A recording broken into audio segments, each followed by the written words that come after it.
I already started my channel, dude. Did you? So subscribe, motherfucker. Yeah, I'm gonna have to link you in. Yeah. Go to Dave Bohack on YouTube. What up? Here's my channel right here. This is the metaphor.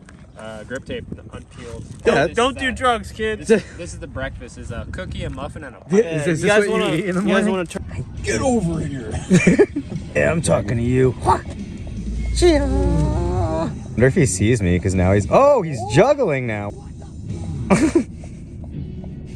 Oh shit. Hey. Oh, and this is my friends. They hate being filmed, but they're actually my day ones. No. I love you guys, both of you. Matt won't even talk on. No, he won't even talk on camera. That's a trick.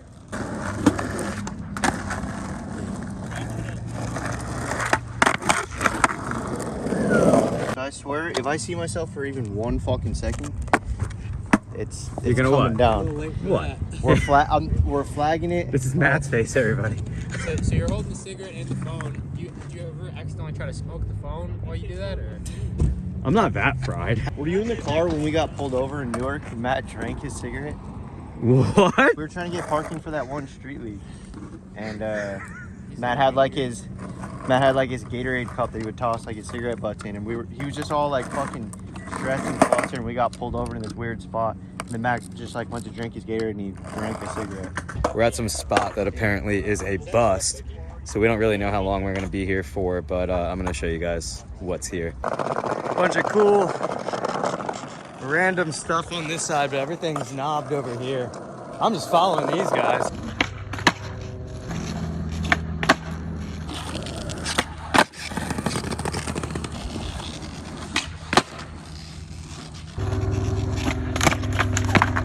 There you go. Here's a spot. Dude, oh, this is the spot? Oh, 3 block. It's not quite a little one. Go over the pole. It's really big. From the top, like you ride for falling or something? Yeah, there you go. All right, let's get it. Top. I'll make it look good.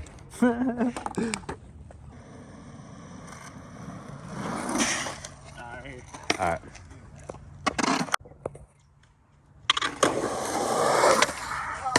Ooh, you good? Yeah. It's never good to bail. Finally, you're like...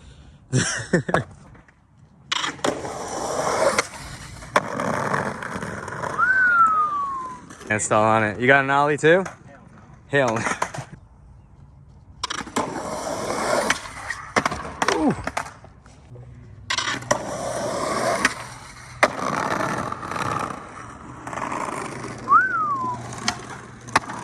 Oh, doubles.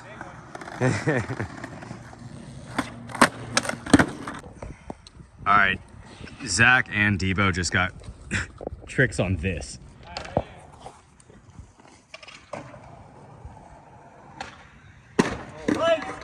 And that is like way too gnarly for me to show you guys on my YouTube channel. Look at this thing.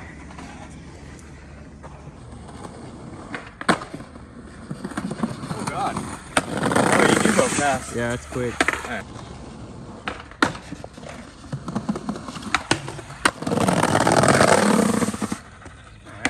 It's not so bad.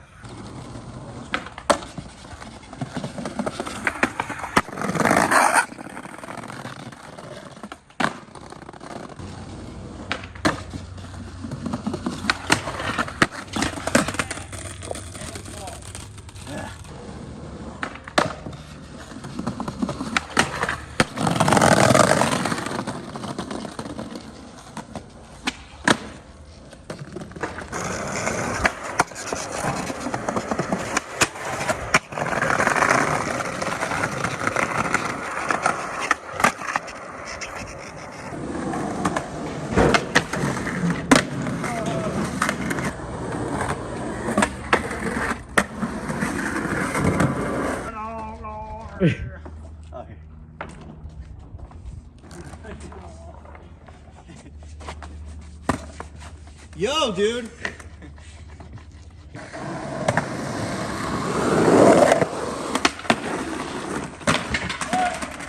Oh. Got that? Yeah. No way. Hell yeah. Are you okay?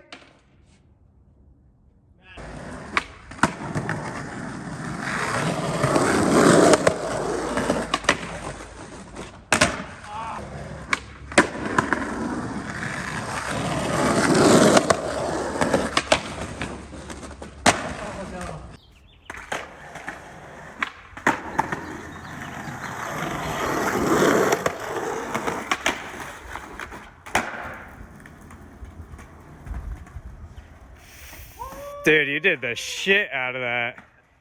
Wow. Holy Stomped it. Everybody got a clip like on the real camera, not on my iPhone. I got a clip on the ledges, but I'm working on a part. What? So I guess we got really lucky here. We did not get kicked out. We had like a couple hours here actually, and everybody here got a clip on Matt's camera. So obviously you're not going to be seeing those in the in this YouTube episode, but I am working on another part for I think for One Skateboards or for Smoke Proper. So you'll see my clip in that when it comes out. As fast as you want. Sorry for the vloggy, warm-up clip kind of video, but we were all filming for different video projects. Like I'm working on a part for one, Zach is always working on a different part, Debo, Ryan as well, and Matt is a phenomenal filmer. So have patience. Eventually you guys will see the actual clips that we got that day. So Sean Enochs just made a video that myself and Dan Corrigan were in, and we were talking a little bit about getting sponsored and a couple differences and things like that. So I thought I could talk a little bit more about why skateboarders think moving to California is beneficial for them to get sponsors. Well, in a nutshell, it is. Because the entire industry is out here. Everybody is out here. So every time you skate a different park or whatever, you can meet somebody new and you can make all of those connections yourself. Like meeting people that also skate and take skateboarding, at the same caliber that you might take it at or you consider it. That's way more common out here in California because it's a way higher densely populated area of more people that skateboard and are interested in skateboarding and that work in skateboarding, and that it's just a way better way for you to build connections. But with that being said, we also talked about in that video, how someone would go about getting sponsored. And I guess my personal advice on this would be not to go about it. Like, I am someone who genuinely thinks that if you are good enough, the sponsors will come to you. And I think that has a lot to do with like my upbringing and how, I got sponsored when I was a kid. When I started skateboarding, it was 1999 and there wasn't Instagram or Facebook. Like MySpace didn't even come out yet. And back in that time, if you wanted to get noticed by different skateboarding brands or a skate shop, especially being that I grew up in New Jersey where the skateboarding industry definitely is not, how you had to do it back then was you had to show face. You had to show up to the contest. You had to show up to the demos that the pros were at. And when I would go to the demos too, like I remember all the older guys would tell me like, hey man, just skate as hard as you can and try to get them to notice you. And if they don't ask you to stop by the time like they all start skating, then chances are they think you're all right. And that's kind of like how I would do it. I would always try to find out about a lot of different demos. Like, Five Borough, they did a ton of demos in New Jersey when I was growing up, and I would always try to show up and I would try to skate with them. And the same thing with contests. I would go to every contest, but I also had like really supportive parents. And I mean, like very, very supportive. My mom and dad fell in love with skateboarding with me. My dad learned the names of the tricks I could do, and he would help me plan out my runs. And not for nothing, every time he did help me plan out my runs, I would place.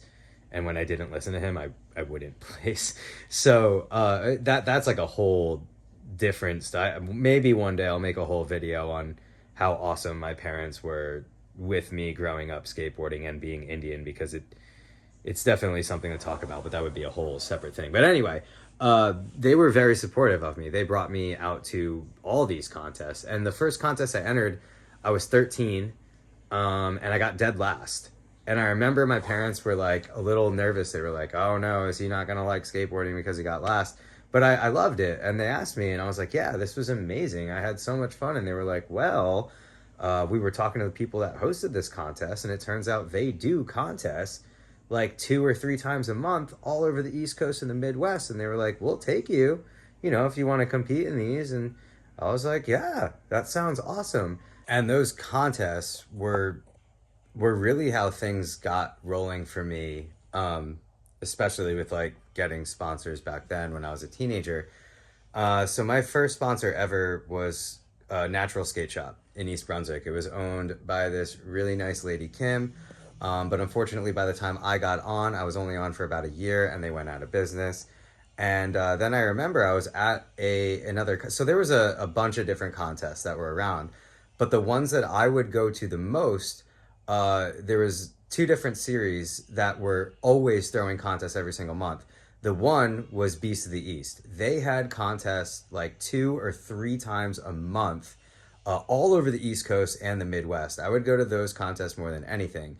But there was also like the Mountain Dew Free Flow contest. There was also 316 which came around a little bit later. And I remember at one of the contests that was at the time, it was the Van Skate Park in South Jersey. I remember I entered in advanced after entering in sponsored divisions at other contests, and I was approached by somebody after that somebody was Ronnie Gordon, and he was like, yeah, like, don't you ride for a skate shop? Like, why'd you enter in advance? And I was like, oh, well, the shop went out of business, so and he was like, oh, they did. And he was like, it's really funny, I was just talking about you with my friend Bob Losito the other day, and I was like, oh, who's that? And he was like, oh, Bob Losito owns Pro Skateboard Shop in Belmar, which was way closer to my house than Natural was. And that was actually the day that Ronnie had told me, like, oh, Bobby's interested in you, and he's starting a board company, so you should probably, go over there with your parents one day and meet him. And that's what I did. Like, the next week, my parents drove me down to Belmar Beach, and I met Bob at the skate shop, and he told me what the deal was. And that day, he put me on Pro Skateboard Shop, as well as made me a full AM for Seed Skateboards. And then even more contests started to come around. So now, not only was I doing like Beast of the East and the local contests, I was also, well, Beast of the East wasn't local, but you know what I mean. Now I was also getting thrown into like the AM circuit. So like the Dam AM, Tampa AM, there was AM Getting Paid, which was like a Canada contest. And the more contests I did, it seemed like the more hooked up I was getting. Like by the time I was in high school, I was getting flowed by Nike, and that was really cool or whatever not, but obviously it didn't last forever. But I guess what I'm trying to say is going to the events and showing face and competing, those are all really high stress things to do, especially in today's day and age, but they really did help. So, if you are someone who is trying to get sponsored or get noticed, my advice to you, especially if you don't live in California, because remember, the entire industry is out here. It is easier to get noticed out here. If you're not in California, I do recommend showing up to all these events and getting to know people face to face, because at the end of the day, a lot of the times being sponsored has not so much to do with like your, how good you are on a skateboard, because let's be honest with each other, there are kids on Instagram that are so insanely good at skateboarding and no one's even heard of them before. So it doesn't really so much have to do with skill level, but more so with who you know. Like, a lot of people come up to me and they're like, oh my God, dude, you have a pro model board. Like, I didn't even know that. And it's like, yeah, well, I ride for a company called One Skateboards. More people have not heard of them than have, but yeah, I have a pro model board for them, whatever that's worth. And I've had friends say like, oh, like, how'd you manage to do that? Like, did you send them a tape? It's like, no, I didn't send them a tape. But I'll summarize it in a nutshell. AJ Cohn owns One Skateboards. AJ Cohn was also the MC for the Grom and the Beast of the East contest. So I had met AJ when I was like 13 years old competing in the Grom contest. And he, in a way, watched me grow up through skateboarding. I mean, he watched me compete in beginner, intermediate, advanced, and sponsored divisions in the contest series. And then when I was much older, like 23, 24, I was just recovering from my second ACL replacement. And he started flowing me One Skateboards. And then, a couple years later, I worked my way up through the AM ranks and eventually, earned a pro model board from One Skateboards.